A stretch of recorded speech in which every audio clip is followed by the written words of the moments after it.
As man think in his heart, so is he, so his results are.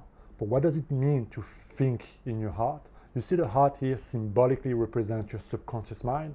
What you hold, what you think habitually, meaning what you believe deep down in your subconscious mind, is what you will live in your external life.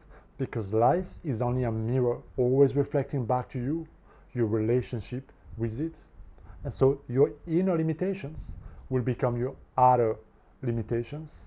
And so a lot of us have those limiting beliefs, those limiting thoughts, those programs that are anchoring us back, preventing us from creating the very things that we want. But so as long as you don't learn how to think greater, how to overcome and transform those old programs so that you can align with what you want to create, you will continue to live the old program. And so in this video, what we're going to do is we're going to look at why this is so important, but also how you can actually change the subconscious program to create that alignment and allow yourself to create and attract what you want in your life. Because remember, life is a mirror reflecting back to you what is happening in you. And so we live what we believe.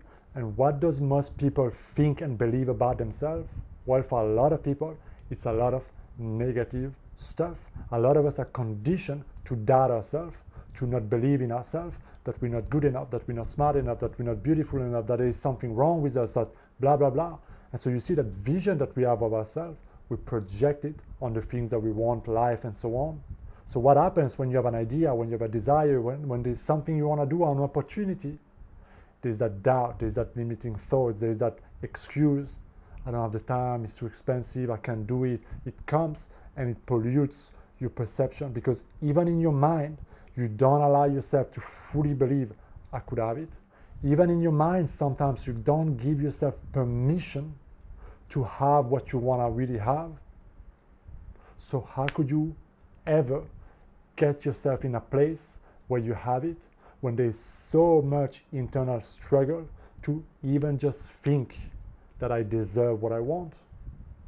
And you see, this is something that happens just like that, because most of us are not aware of what goes on in our mind, let alone those deep subconscious beliefs driving us. And so can you see that if you don't even allow yourself to create a picture of what you want, of you having, living, being what you want to create in your life, if you don't allow yourself that, how could you ever get there? And I remember about this time last year when a friend of mine came and was like, yeah, do you want to get into a Spartan race with me, and we could do it together, so to speak. And so I went on Google and was like, what is a Spartan race? And I saw that it's basically a trail run, right? And in a trail run, you also have like 25 obstacles that you need to pass. And as I saw the picture of the obstacles, like rope climbing and monkey bars and crawling and carrying stuff, I was like, man, this is hard. Those obstacles are no joke. The race, the parkour, the whole thing is hard and difficult. And this is when my mind started creating that story. Man, I'm not in shape to do it. I don't have time to train. It's hard to do it. What if I can't make it? I had all these doubts, all those limitations rushing to the surface. So what do you think my first reaction was? I was like making excuses. I was like, I don't think I can do it. I'm busy. Also, I have to fly there. It's complicated. I think next time is better. Just like, I'll do it next time. I'll do it next year. But you see, at that point, I started to become aware of the thought in my voice, that limitation. And I asked myself, well, if I limit myself here like this, where else in my life am I limiting myself? Because the mind works in pattern. If you do it here, you do it somewhere else. And so I asked myself, is it absolutely true that I cannot make it? Is it absolutely true that I don't have the time, that all those excuses are made? Are they true?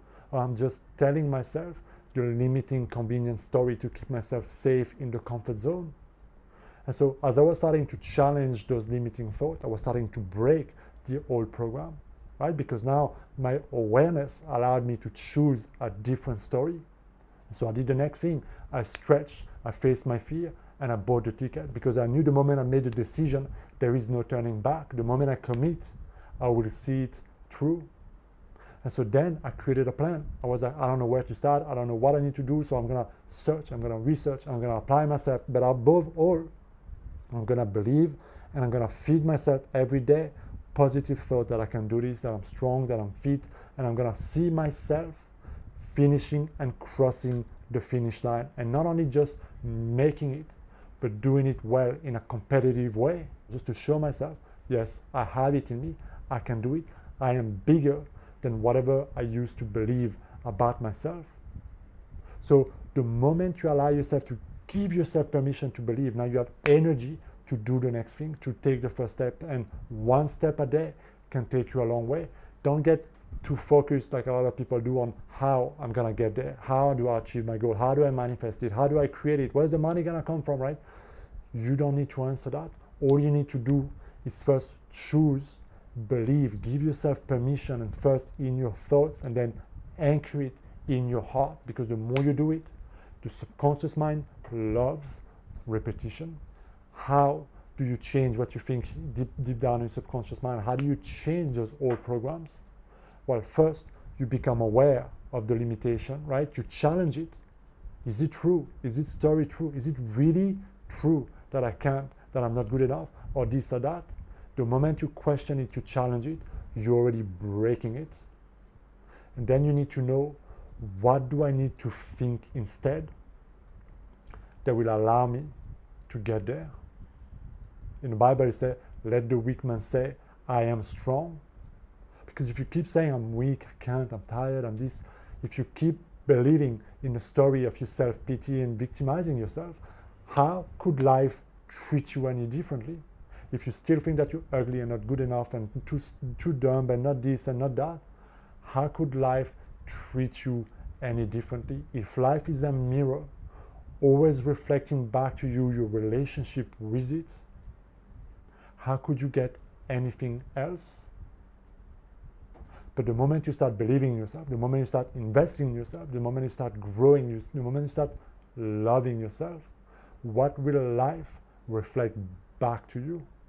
You see, you have to give yourself first, and the first thing you need to give is the thought that I can, the mental picture that I'm there, and the feeling, to anchor it in your subconscious mind, the feeling.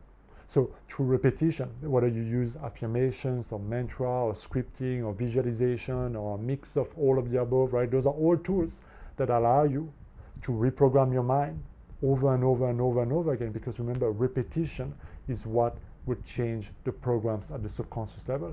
There are other ways, but the simplest, most straightforward way is to know that repetition will anchor that new program. So the more I'm becoming aware of the old limiting thoughts, write them down. What are the top 5 limiting thoughts preventing you from doing the things that you want? What are the top thoughts that are making you anxious, stressful, that makes you self-pity yourself, that make you feel guilty, that make you feel ashamed, whatever it may be, right? And be very aware throughout the day to not allow those 5 thoughts to pass through your awareness without you changing them with the new script, and then anchor that new script over and over and over and over again, and you will start to live that script, especially if you start to live as if you start to take action in the direction of your goal, then energy starts to flow. And the moment you start to have physical evidence of changes around you, your mind takes it on, and now it reinforces the new belief, and now it reinforces the new thought, and now it just makes it bigger and bigger and bigger. And so that's why learning to think greater than how you see yourself, than how you see the world, than what you believe now, is what will lead you to create greater results in your life. Remember, it's a cause creating an effect, and you're not an effect waiting for a cause. Otherwise, you will be waiting for a long time. That's it for this video, guys. Let me know what you think down in the comment. As always, hit that subscribe button. See you next time. Be well.